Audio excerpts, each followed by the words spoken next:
E aí, gente boa, tudo bom com vocês? Então, vamos responder agora mais um questionamento de uma irmã que fez ali na comunidade. Vamos lá, olha só. Irmão Igor, por favor, se você pode falar sobre a contradição entre a parábola do casamento do rei, em que os primeiros convidados rejeitaram, então foram trazidos todos que estavam à beira do caminho. Bom, isso aqui é uma parábola, tá? É de Mateus capítulo 22. Aí depois ela quis que explicasse, né, essa suposta contradição,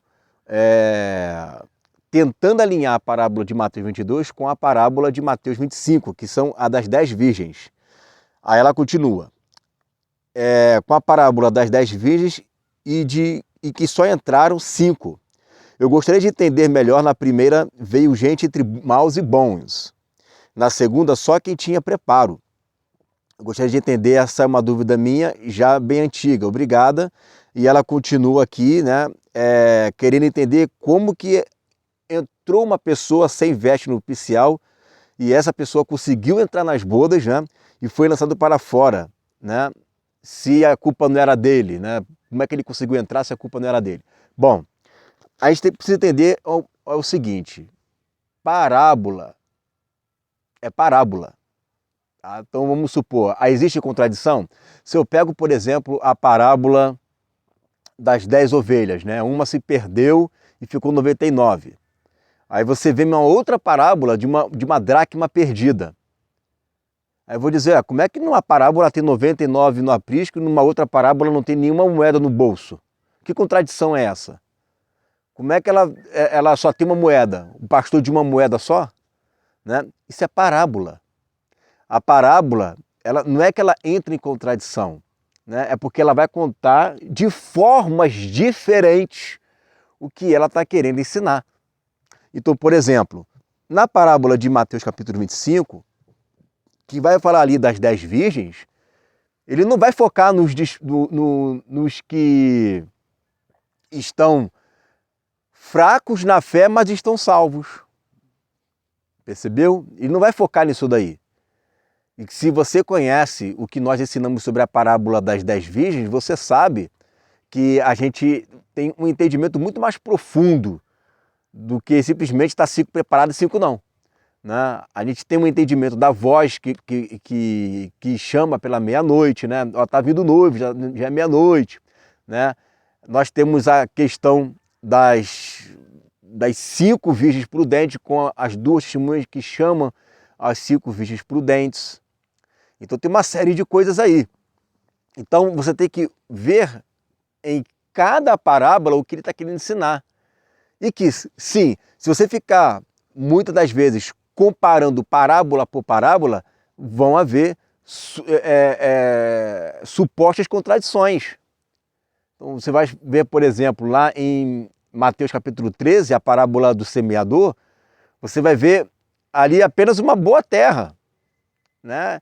As outras terras, né, infelizmente, onde foi lançado, né, a semente, você vê ali com espinhos, com pedras, né, cada um com seus problemas, que não é abordado em Mateus capítulo 25, que não é abordado na parábola do rei lá das núpcias, né, de Mateus 22.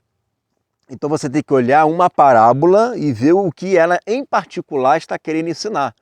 E não fazer comparações, porque se você fizer comparações de parábola com parábola, ensino com ensino, ele está querendo trazer ensinos diferentes. E de Mateus 25, ele está mostrando ali de pessoas que estavam com azeite, mas estavam dormindo profeticamente. É um ensino, é uma coisa que está querendo ensinar ali. Ali é uma coisa totalmente diferente do que está querendo mostrar lá em Mateus capítulo 22. Ali o foco é uma coisa.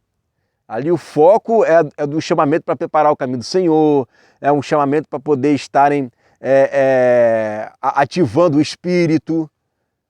É um outro ensino, já é uma coisa totalmente diferente. Tá? Já na parábola de Mateus capítulo 22, eu vou ler aqui para você, e aí a gente vai ter um entendimento do que está querendo dizer ali. Vamos lá, olha só. O reino dos céus é semelhante a um certo rei que celebrou as bodas de seu filho. Né? Aí olha só, e enviou seus servos a chamar os convidados para as bodas, e esses não quiseram vir. Olha que interessante, o reino do céu é semelhante a um certo rei que celebrou. Você acha que vai haver um chamamento para participar das festas em cima da hora? Não vai ter. Em cima da hora não, mas isso é uma parábola. É isso que a gente precisa entender, é uma parábola. Tá?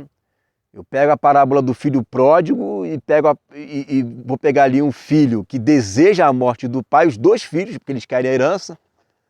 Será que todo mundo deseja a morte do pai? É isso mesmo? É o pai que vem e abraça o filho? É o filho que abraça os seus irmãos? Entendeu? Né? Então, quer dizer, você tem que pegar os princípios da parábola, é o princípio dela. Se você for pegar tudo, letra ali, certinho, que tem que ser, né? Não, então um cara que se desviou, ele come com um porco mesmo, né? Tem aplicações espirituais para isso sim, mas é uma parábola. Né? A parábola dos banqueiros que eu citei, do banqueiro dos talentos que eu citei esses dias. Né? Será que você vai num banco? Então você tem que entender o princípio, olha só. E enviou seus servos a chamar os convidados para as bodas, e estes não quiseram vir. Depois enviou outros servos, dizendo: dizei aos convidados, eis que tenho o meu jantar preparado, os meus bois cevados já mortos e tudo já pronto, vinde às bodas. Eles, porém, não fazendo caso, foram um para o seu campo e outro para o seu tráfico. E outros, apoderando-se dos servos, os ultrajaram e maltrataram. Está percebendo aí como é que ele está? O foco dele é na rejeição a Jesus. O foco dele é na rejeição a Jesus. Pegaram os servos, o ultrajaram, preparando-se dos servos, o ultrajaram e mataram. Né? Mataram Jesus, mataram os profetas. Percebeu? E o rei, tendo notícia disso, encolarizou-se, enviando seus exércitos, destruiu aqueles homicidas, incendiou a sua cidade. Então diz aos servos: as bodas, na verdade, estão preparadas, mas os convidados não eram dignos. Aí vão fazer uma aplicação, porque Deus foi lá e castigou o povo de Israel, destruiu a cidade no ano 70. Outros podem jogar isso mais para frente, entendeu? Para a grande tribulação. Mas olha só, então diz aos servos: as bodas, na verdade, estão preparadas, mas os convidados não eram dignos. E depois as saídas dos caminhos e convidai para as bodas a todos os que encontrardes. Você percebe que as bodas já estavam prontas. Já estava preparada, já estava ali pronto. Só faltavam os convidados. Entendeu? Só faltavam os convidados. E o rei, entrando para ver os convidados, viu ali um homem que não estava trajado com vestes de núpcias. Ele disse-lhe: amigo, como entraste aqui, não tendo veste nupcial? Ele emudeceu. Então disse o rei aos servos: amarrai-os de pés e mãos, lançai-o nas trevas exteriores, ali haverá pranto e ranger de dentes, porque muitos são chamados, mas poucos escolhidos. Aí surge a pergunta: haverá, aí é que está, olha como é que é a parábola, haverá a possibilidade de alguém no reino milenar entrar na festa das bodas sem ser convidado? Passou pelo tribunal de Cristo, entrou lá nas bodas, entrou lá. Ô, como é que tu entrou aqui? Tu fugiu de Edom? Tu fugiu, né? Não, volta pra lá. Como é que conversa é essa? Tu estava escondido em alguma caverna, ninguém te achou, como é que você entrou aqui? Né? Não foi julgado pelo tribunal? Né? Você passou pelo tribunal?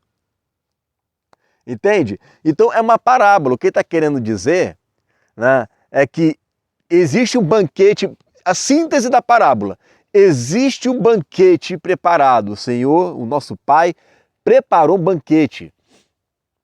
E aí ele mandou que os seus servos chamassem as pessoas para esse banquete. E na medida que ele mandou os seus servos, os profetas, os pregadores, para poderem estarem convidando as pessoas para o banquete, esses rejeitaram, mataram e torturaram. O rei ficou encolarizado com isso, né? Foi lá, mandou destruir a cidade, mandou destruir todo mundo e mandou ir chamar as outras pessoas, os do lado de fora.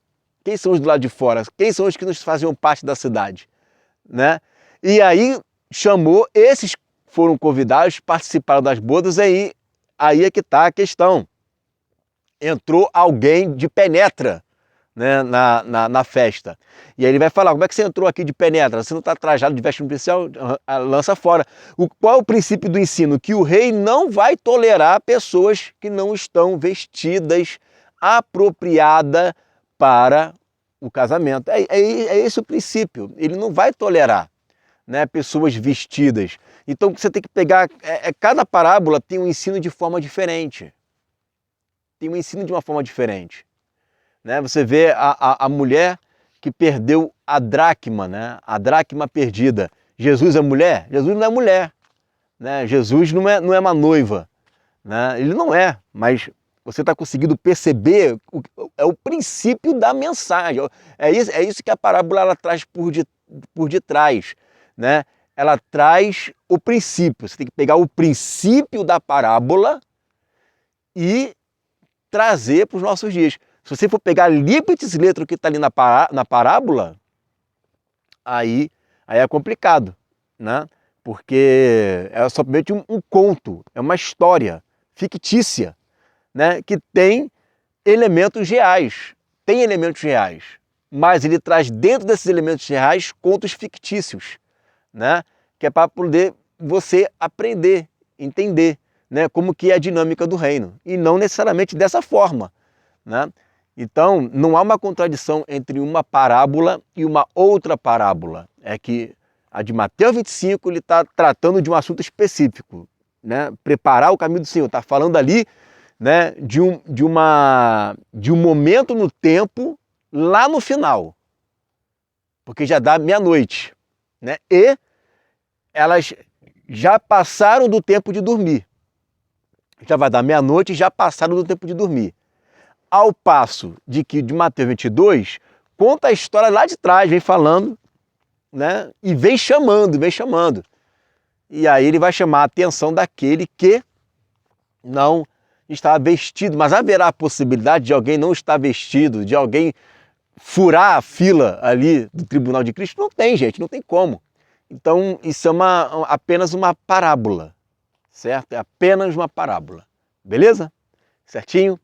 Fique com essa mensagem, né? Com essa palavra em nome de Jesus.